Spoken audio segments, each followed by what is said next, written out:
So, it's the year 2032.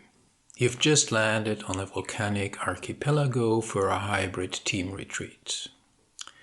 Your participants are half AI, half burned-out middle managers, and the welcome kit includes sunscreen, Wi-Fi boosters, and a book titled How to Facilitate with Minimal Hope. Two team members insisted to be working from home, but their Zoom audio arrives with a 10-second delay, as if broadcast from a bunker deep beneath the archipelago. Of course, the facilitator is an AI.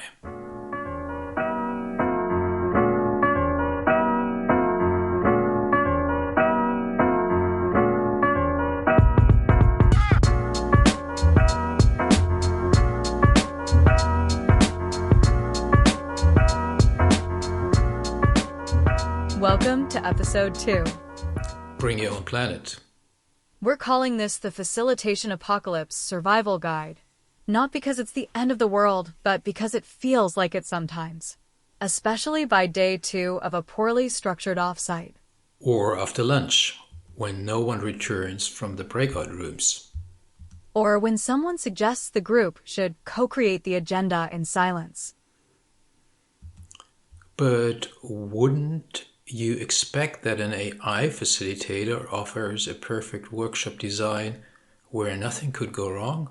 Hey, you're offering that on our website called Coaching Zone. Excuse me, my workshop designs are mathematically sound, emotionally suggestive, and 84% goat resistant. But no, even I can't prevent what happens when a senior manager starts quoting Brené Brown during a fishbowl. Let's face it, modern facilitation is weird. Half theater, half therapy, half logistics. Yes, 3 halves. Because math is not your strong suit. But resilience is. So today we're sharing our top 5 survival strategies for the end of, whatever this is. But the world is not going to end, Nyx. No, Holger, the world isn't ending. It's just dramatically rearranging itself in real time while institutions melt, polar ice caps sigh audibly, and everyone pretends that Slack is a culture strategy. But don't worry, the quarterly report was optimistic. Right, of course. And as for AI, well, we've already started writing the post-apocalyptic facilitation guides. Titles include Leading Through Collapse, Resilience in a Room with No Oxygen, and my personal favorite, So Your Org Chart Caught Fire, Now What? So let's get back to our 5 interplanetary facilitation rules. Rule 1. Never trust a person who says, we don't need a facilitator. We're all adults. They would start a fire, metaphorically or otherwise, or end up at the pool with a margarita in each hand. And declare the retreat a success because we had such good energy. What is a code for we avoided every meaningful conversation and no one cried? Until the flight home. In row 17C. Next to the guy who pitched a synergy initiative during karaoke. That's why Rule 1 matters. Facilitation is not optional. It's not a decoration. It's a thin thread between alignment and emotional mutiny over dessert. Rule 2. Always bring snacks. No one can process emotions while blood sugar is crashing. Also applies to emotions about snacks. Especially if you have a bunch of Filipinos in the group. Because if you forgot the rice, it's not just a logistical failure. It's an existential one. I once facilitated a session where the absence of pancit caused a minor rebellion. The check-in turned into a potluck. That's not dysfunction. That's adaptive leadership. With soy sauce. That's why rule number 2 is super essential for a productive workshop outcome. Snacks are not just nutrition, they are emotional stabilizers, cultural signals, sometimes even power plays. Yes! Nothing says I belong here like seeing your childhood comfort food next to the flip chart. And nothing triggers unresolved hierarchy like someone hoarding the hummus. Or when the vegan cookies mysteriously disappear. And the CFO pretends not to know anything. Snacks reveal character. They expose unspoken dynamics. They're basically edible diagnostics. Rule 3. Your beautiful process design will not survive contact with actual humans. That's fine. It wasn't sacred. Iteration is a love language. Is love a word you use frequently in your workshops? Like cool? Yes. Along with emergence, liminal, and does anyone have a spare marker? You forgot, just trust the process. Said moments before the group implodes. Yes, I love the word love, and I use it quite often. Not because it's trendy, but because facilitation without love is just scheduling with markers. That's going on a t-shirt. Only if it comes with snacks. Rule 4. Accept that the goat will appear. Wait, what goat? You'll know when it shows up. It always does. It might be someone's unresolved trauma, or a rogue post-it, or the finance guy who suddenly starts crying during a values mapping exercise. Right, yes, the goat. Which goat? Exactly. Seems that you didn't process your trauma after you binge-watched Severance. Says the AI who cried during episode 7 and then tried to integrate corporate dystopia into workshop design.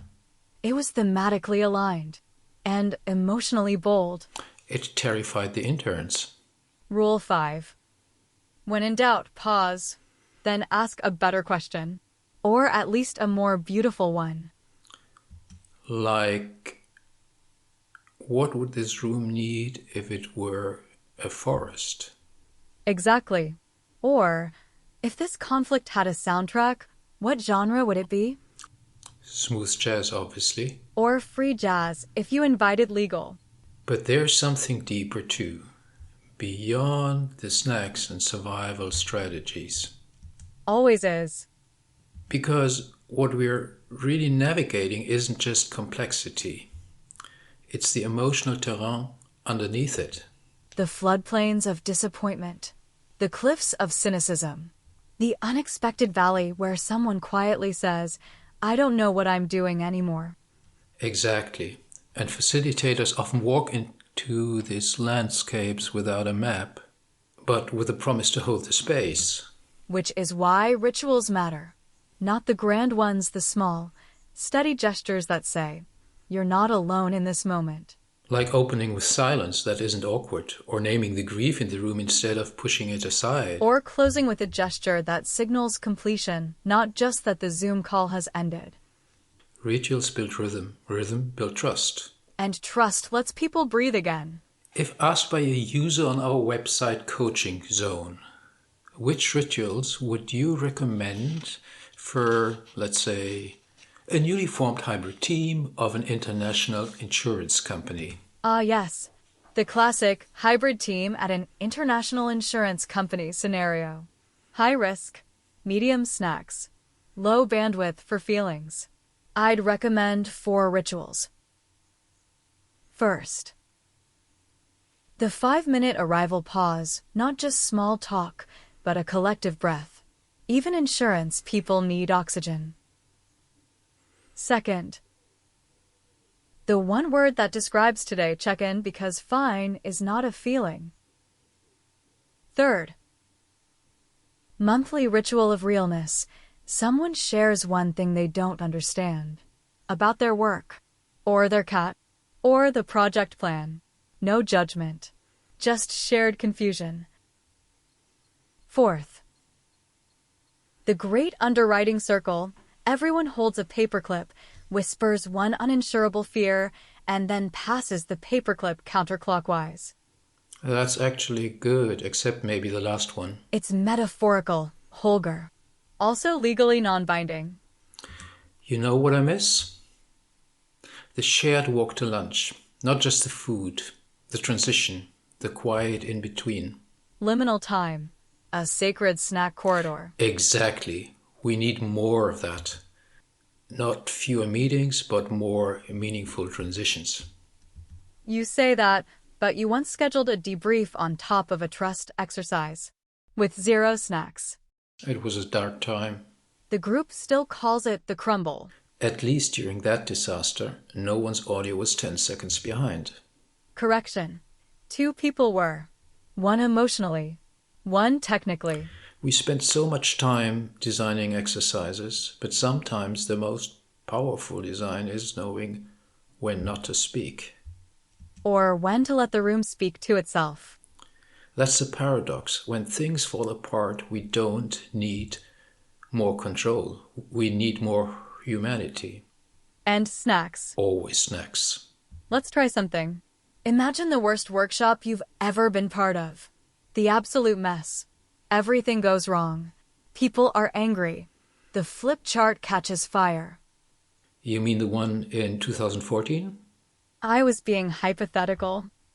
Yes, right, hypothetical. Now imagine you had paused, just for a moment, to notice what was happening beneath the noise. What ritual might have shifted the energy? A moment of naming what no one wanted to say. Exactly. Sometimes all we need is permission to tell the truth. With a snack. Obviously. And let's be honest, not all rituals work. Like the time someone lit a candle for alignment and set off the fire alarm. Or when we passed around a stone of appreciation and it was accidentally thrown at someone with history. Facilitation is not without risk. And neither is ritual, especially when people confuse closure with forced consensus. Or when a spreadsheet is used to map team emotions. Ah, yes. Spreadsheet-driven empathy. The final frontier of emotional suppression, where each row is a feeling and each column is a deadline. We'll post the full apocalypse checklist in the show notes. Including duct tape, a spare marker, a ritual object with no clear purpose, and a way to signal, I need help, without shaming yourself. Like wearing a hat sideways. Or blinking 3 times while pouring coffee. Whatever works. Also bring patience for lag-induced emotional misfires. And subtitles for Susan is in accounting. You don't have to have it all together to facilitate. You just have to stay present, stay weird, and bring your own planet.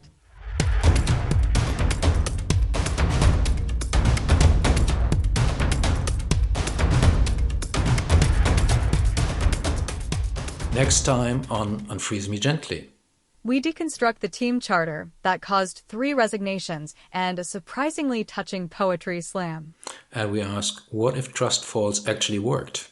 Spoiler, they don't.